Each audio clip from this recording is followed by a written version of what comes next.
नमस्कार मित्रों, भगवान धन्वंतरी प्रागट्य एमनी कथा श्री सुखदेव जी कहवा लाग्या कि पांचमा मनवंतर में तामस मनुना भाई रेवत नामे मनु थया त्यारे शुभ नामना ऋषिनी विकुंठा नामनी स्त्री थी भगवाने वैकुंठ नामे अवतार धारण कर्यो। छठा मनवंतर में चक्षुषनो पुत्र चाक्षुष नामनो मनु थयो। ते समये जगतपति भगवान वैराजनी स्त्री संभूतिना अंश वडे अवतर्या होवाथी तेमनुं नाम अजित हतुं। आ अजित भगवाने ज समुद्र मंथन करी देवोने अमृतनुं पान कराव्युं हतुं अने पाणीमां तरता मंदराचलने काचबाना स्वरूपथी पोतानी पीठ पर धारण कर्यो हतो। परीक्षित कहेवा लाग्या कि हे प्रभु, हवे मने समुद्र मंथननी कथा संभळावो। सुखदेवजी बोल्या कि हे राजन, एक वार दुर्वासा मुनि एक दिव्य माळा लईने जता हता त्यारे ऐरावत पर सवार इंद्र मळ्यो। दुर्वासाए माळा इंद्रने भेट आपी, पण इंद्रे तेने साधारण माळा समजी हाथीना माथा पर मूकी, जे हाथीए पग नीचे कचड़ी नाखी। आथी दुर्वासा मुनिए इंद्रने लक्ष्मीहीन थवानो श्राप आप्यो। दुर्वासा मुनिना शापना लीधे देवताओ निस्तेज बन्या। आथी दैत्योए तेमना पर आक्रमण कर्युं। देव असुर युद्ध में पराजित बनेला देवताओ ब्रह्माजी पासे गया। ब्रह्माजीए तेमने भगवान अजितना शरणे जवा कह्युं। ब्रह्माजी देवोने लई क्षीर सागर पहुंच्या। ज्यां भगवान शेष शैया पर सुता हता त्यां पहुंची ब्रह्मा तेमनी दिव्य स्तुति करवा लाग्या। ब्रह्माजीनी स्तुतिथी प्रसन्न बनी विष्णु भगवान कहवा लाग्या, हूँ तमारुं दुख समझी गयो छुं। तमे लोको असुरो साथे संधि करी तेमने साथे राखी अने समुद्र मंथन करी अने अमृतने प्राप्त करो। ए अमृत हूँ तमने पीवड़ावीश, जेथी तमे अमर बनी जशो। आ समये दैत्योनी सहायता मेळववा माटे तेमने लालच आपो। पहला बधी औषधिओ वगैरे क्षीरसागर में पधरावो। त्यारबाद मंदराचल पर्वत ने वलोणु बनावी अने वासुकी नाग ने नेत्रु बनावी समुद्रनु मंथन करो। एमांथी घणी वस्तुओ प्राप्त थशे अने तमारुं कल्याण थशे। आम कही भगवान अंतर ध्यान थई गया। देवताओ निशस्त्र थई दैत्यराज बलि पासे गया। आ जोई बलिने घणुं आश्चर्य थयुं। देवताओने निशस्त्र जोई दैत्यो तेमने मारी नाखवा आगळ आव्या, परंतु बलिए तेमने एम करता रोक्या। देवराज इंद्र बलिने कहेवा लाग्या कि हे दैत्यराज, हवे तमे देवताओ साथे वेर छोड़ी अने मित्रता करो। हूँ तमारा हितनी एक बात कहूँ छूँ।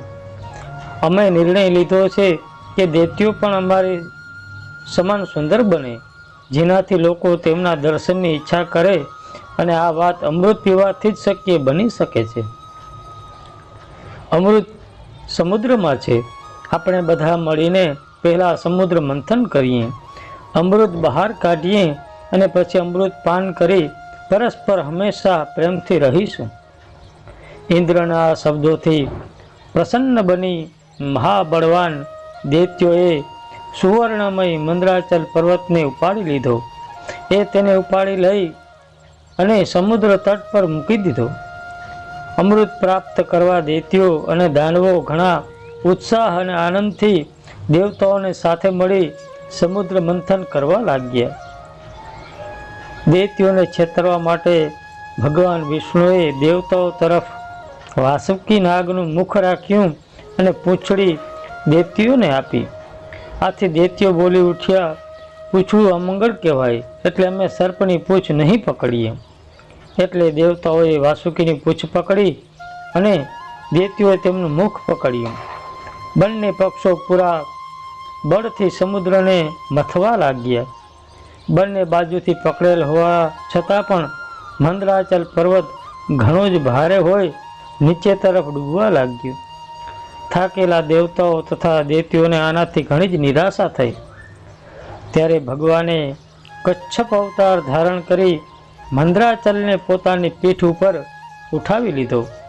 એનાથી દેવતા તથા દૈત્યો બંને પ્રસન્ન થયા. મંદરાચલ ઉપર બાજુ જ ન ઉછળી પડે માટે એક બીજું રૂપ ધારણ કરી ભગવાન તેની ઉપર બેસી ગયા. ઘર્ષણથી વાસુકીના મુખમાંથી ભયંકર આગ અને આંખોમાંથી ઝેરી ધુવાળો નીકળતા દૈત્યો તેજહીન બની અને કાળા પડી ગયા. આથી પ્રભુએ તેમના પર મેઘ વર્ષા કરવા માંડી. બંને બાજુથી મથવા છતાં પણ અમૃત ન નીકળ્યું. ત્યારે ભગવાન સ્વયં પણ મથવા લાગ્યા. ત્યારે સર્વપ્રથમ હળાહળ વિષ નીકળ્યું. તેના પ્રભાવથી ત્રણેય લોક તડપવા લાગ્યા અને દેવો દૈત્યો પ્રાણ બચાવવા માટે નાસવા લાગ્યા. અંતે એ લોકો ભગવાન સદાશિવના શરણે ગયા. એમણે ભગવાન શિવને આ સંકટથી બચાવવાની પ્રાર્થના કરી.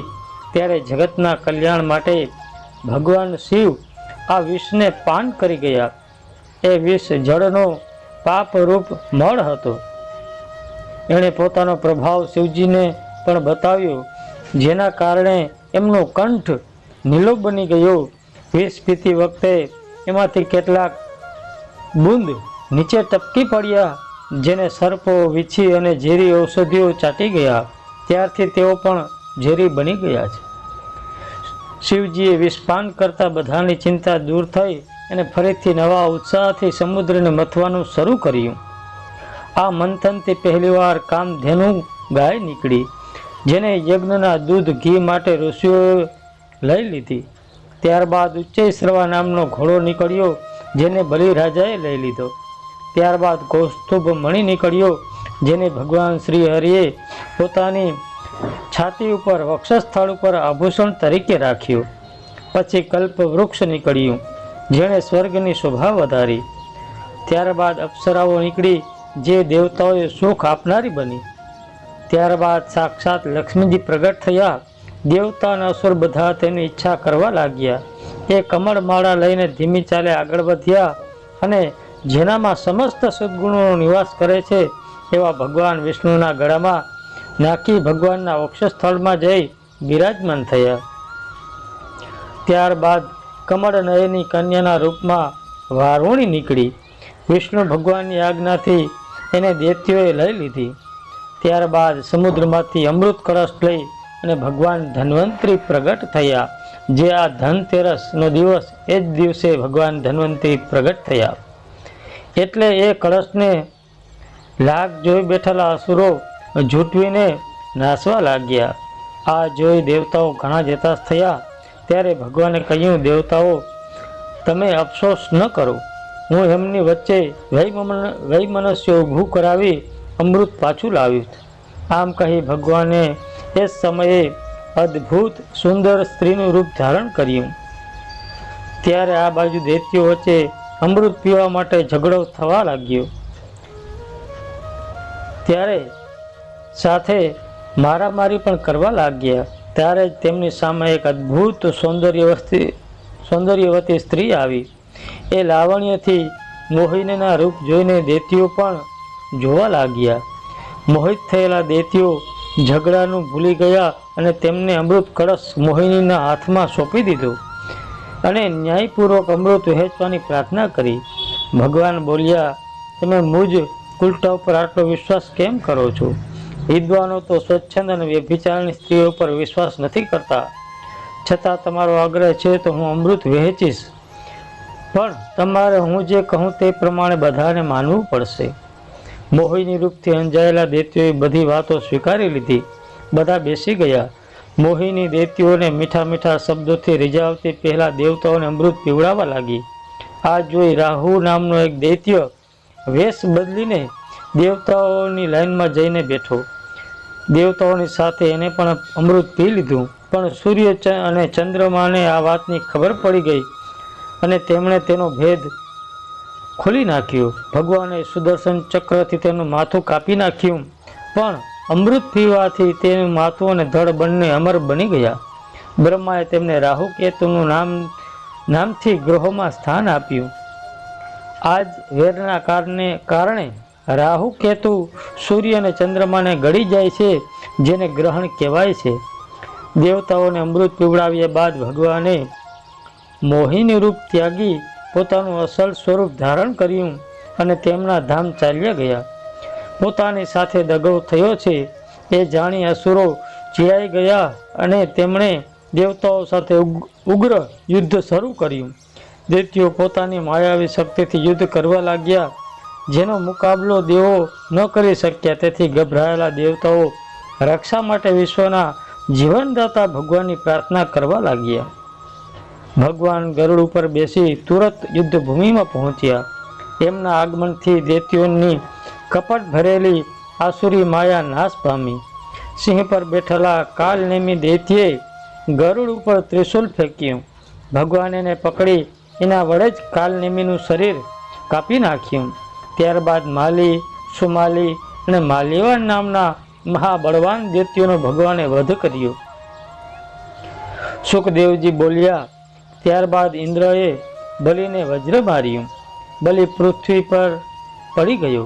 આ જોઈ તેના મિત્ર જંબાસુરે ઇન્દ્ર ઉપર ગદા ફેંકી, જેનાથી ઐરાવત જમીન પર પડી ગયો.